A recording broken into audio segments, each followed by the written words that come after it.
Hello students, welcome to science class.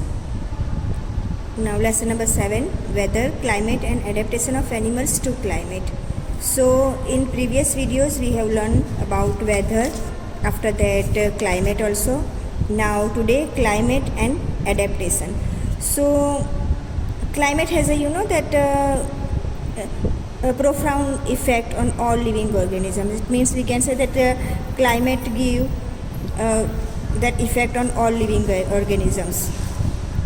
That animals are adapted to survive, in different types of condition which they live. So animals which live in cold and hot climate must possess some special features and special features to protect themselves against the extreme, that climatic condition like cold or hot, heat, we can say. So here some about features and habits that help animals to adapt to their surroundings and that of the process of evolution also. So here first I am telling about polar region. Polar region. So before that I am telling you that location of the polar region. First location of the polar region is, the polar region includes the Arctic region and the North Pole and the Antarctic region at the South Pole. So and climate of the polar region is cold and dry with long dark winters, and the temperature rarely rises about 1 degree Celsius and drops to as low as minus 54 degree Celsius. And when we say in the tundra means a treeless region. The temperature rises about 0 degree Celsius for only a few months each year. And when we talk about that animal life of the polar region, so polar bear, musk oxen, reindeer, Arctic fox, then seal, penguin and Arctic hare are the animals commonly found here. After that, the polar regions present in extreme climate. It means that these regions are covered with white snow. It is very cold for most part of the year and for 6 months, and the sun does not set at the poles, while for the other 6 months the sun does not rise. And when we say in winter, so the temperature can be low as minus 37 degrees Celsius, and animals living here have adapted to these severe conditions. So polar bear have their, first I am telling you about adaptation of polar bear. So polar bear have white fur so that they are not easily visible in the snowy white background.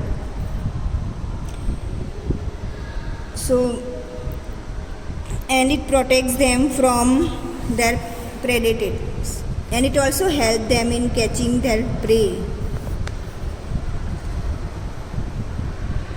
So adaptation shown by polar region, I am telling you that a coat of thick white fur keeps them warm and also help in camouflaging. After that, when say about blubber.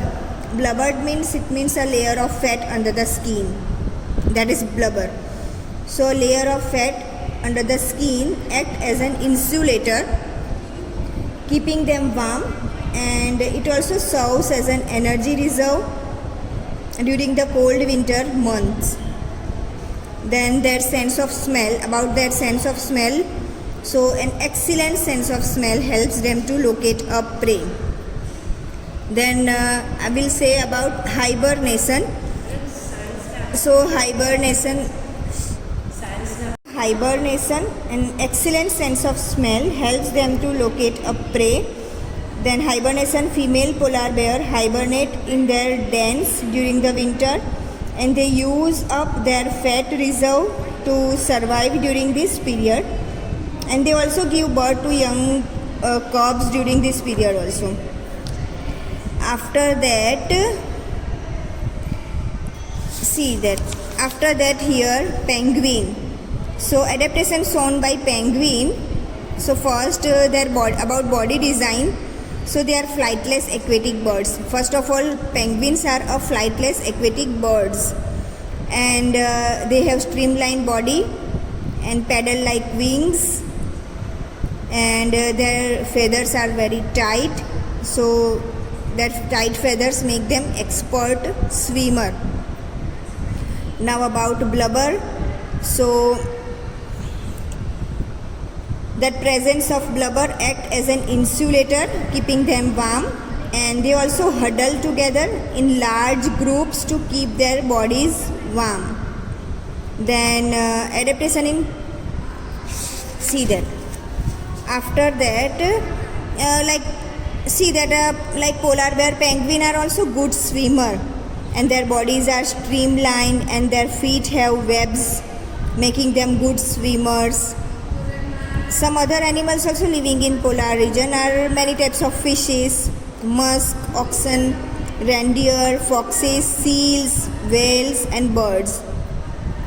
It is to be noted that whitefish can remain under cold water for long. It means they in cold water also they can remain long period, and birds must contain warmth to survive, so that's why they migrate to warmer region. So here I am telling you about that Siberian crane. So first of all, that migration means that the seasonal journey taken by animals, that is migration. So the Siberian cranes migrate in the autumn, traveling several thousands of kilometers, and there are two population of Siberian cranes. One of them migrate from northeastern Siberia to China, and the other population migrate from western Siberia to India. And again they fly back to Siberia at the end of Siberian winter. And probably that India is one of the destination of many of these birds, and you must have seen or heard about the Siberian crane that comes from Siberia to place like Bharatpur and Rajasthan and Sultanpur in Haryana. So students, here we end up this topic. After that, in next video I'll explain tropical rainforest. Till then, go through the video twice for better understanding. We'll meet you soon. Thank you.